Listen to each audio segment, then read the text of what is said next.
అనేక యుద్ధాలను ఆపిన శాంతిదూత అంటూ పలువురు దేశాధినేతలు రిపబ్లికన్లతో పాటు తనకు తాను ప్రకటించుకున్నప్పటికీ అమెరికా అధ్యక్షుడు డొనాల్డ్ ట్రంప్నకు ప్రతిష్టాత్మక నోబెల్ శాంతి బహుమతి దక్కలేదు. వెనిజులాలో నియంతృత్వ పాలనకు వ్యతిరేకంగా ప్రజాస్వామ్య హక్కుల కోసం పోరాడిన మహిళా ఉద్యమనేత మరియా కొరీనా మచాడో ఆ పురస్కారానికి ఎన్నికయ్యారు.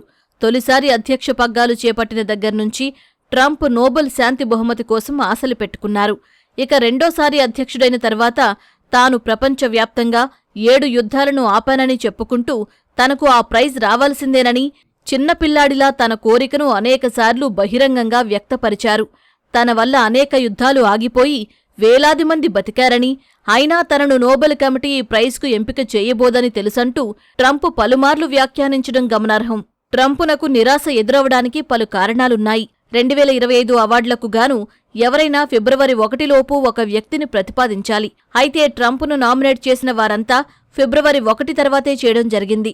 తన ఘనతలను ట్రంప్ బహిరంగంగా ప్రమోట్ చేసుకుంటున్నా ఏ రకమైన రాజకీయ ఒత్తిళ్లు కూడా కమిటీ తటస్థతను ప్రభావితం చేయలేకపోయాయని విశ్లేషకులు చెబుతున్నారు.